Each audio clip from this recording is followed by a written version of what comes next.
Hello student, देखिए हम पढ़ रहे थे पार्ट 3 क्लास 8 में, है ना, सोशल सब्जेक्ट में। इसके पहले का भी वीडियो बनाई है, उसका आगे देखते हैं। सन 1857 ईस्वी का स्वतंत्रता संग्राम। तो भारतीय इतिहास में 1857 ईस्वी का वर्ष अत्यंत महत्वपूर्ण स्थान रहा है। जो हमारा भारतीय इतिहास है उसमें 1857 ईस्वी का जो वर्ष है वो बहुत ही महत्वपूर्ण स्थान रखता है अपना। इस वर्ष क्या हुआ था? इस वर्ष ब्रिटिश राज के विरुद्ध सबसे बड़े सशस्त्र आंदोलन का आरंभ हुआ था। क्या हुआ था इस वर्ष में? सन 1857 में क्या हुआ था? जो ब्रिटिश राज था उसके विरुद्ध बहुत ही बड़ा संघर्ष प्रारंभ हुआ था, यानी आंदोलन प्रारंभ हुआ था। दूसरे दिन वे सिपाही दिल्ली पहुँचे। दिल्ली के सिपाही भी उनसे मिल गए, है ना। और क्या हुआ? दूसरे दिन वो जो सिपाही थे आंदोलन में भाग लेने वाले, वो भी कहाँ पहुँच गए? दिल्ली पहुँच गए। और दिल्ली के सिपाही भी उन लोगों के साथ मिल गए। दिल्ली पर उनका कब्जा हो गया। बहादुर शाह जफर को भारत का बादशाह घोषित किया गया। ब्रिटिश शासन के खिलाफ लंबे समय से जो असंतोष पनप रहा था वह स्वतंत्रता संग्राम के रूप में भड़क उठा। सिपाहियों से शुरू हुआ आंदोलन दावानल की तरह जल्दी ही देश के एक बड़े भाग में फैल गया। क्या हुआ? ये जो स्वतंत्रता संग्राम का युद्ध जो छिड़ा, तो आंदोलन जो छिड़ा, इसमें क्या हुआ? ये बहुत ही जल्दी एक बड़े भाग पूरे देश में फैल गया। सन 1857 ईस्वी की घटना ब्रिटिश शासन के खिलाफ सबसे बड़ी घटना थी।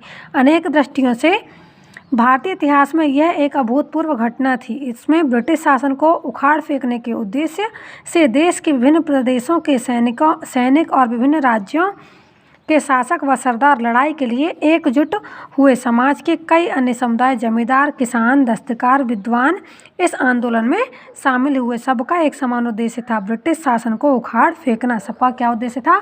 कि इस ब्रिटिश सरकार को हमारे भारत देश से दूर भगाना है। यह संघर्ष काफ़ी व्यापक पैमाने पर हुआ, अतः इसे प्रथम भारतीय स्वतंत्रता संग्राम के नाम से जाना जाता है। फिर देखिए, ब्रिटिश शासन के प्रति असंतोष। तो जैसे कि पहले बताया जा चुका है कि अंग्रेजों की राज्य विस्तार नीति के कारण भारत के अनेक शासकों और सरदारों में उनके प्रति असंतोष व्याप्त हो गया था।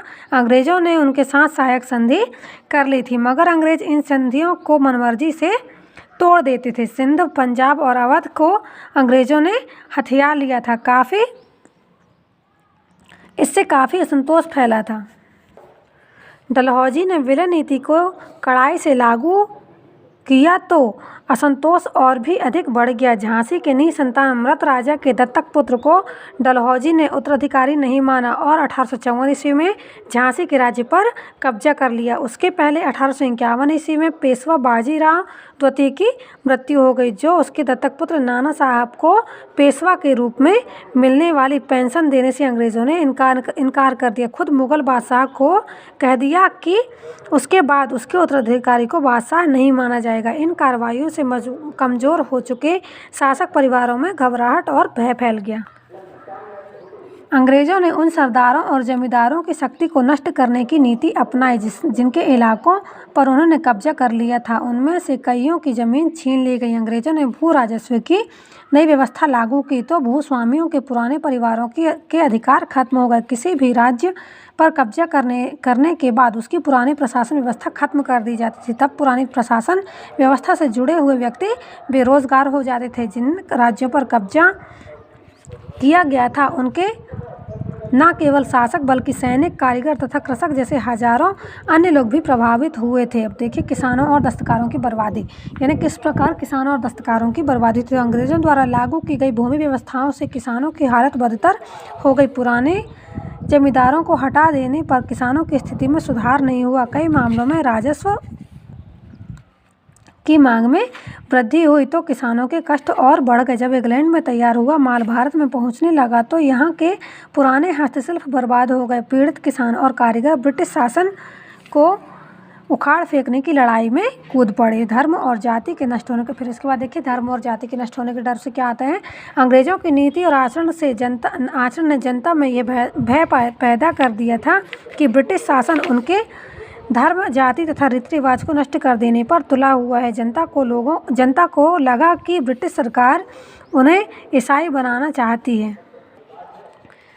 कुछ ईसाई धर्म प्रचारकों ने हिंदू और इस्लाम धर्म की तथा जनता के पुराने रीति रिवाजों की खुलेआम निंदा की। ब्रिटिश सरकार ने सामाजिक सुधार के कुछ कदम उठाए थे, उनसे लोगों का भय और भी बढ़ गया था। अंग्रेजों के अनेक मामलों में जाति नियमों की उपेक्षा की थी। उदाहरण के लिए फौजों, जेलों और रेल यात्राओं के मामलों में नई शिक्षण संस्थाओं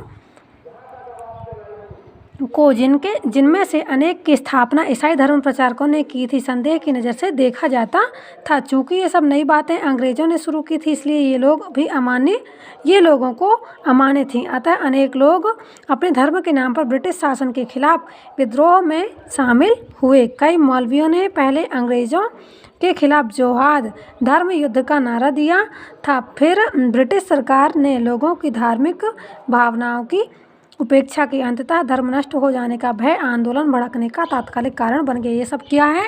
स्वतंत्रता संग्राम आंदोलन के भड़कने की बातें बताई गई हैं कि किन किन कारणों से लोग स्वतंत्रता संग्राम में शामिल हुए थे, है ना। ठीक है, आगे देखते हैं हम भारतीय सैनिकों की शिकायतें।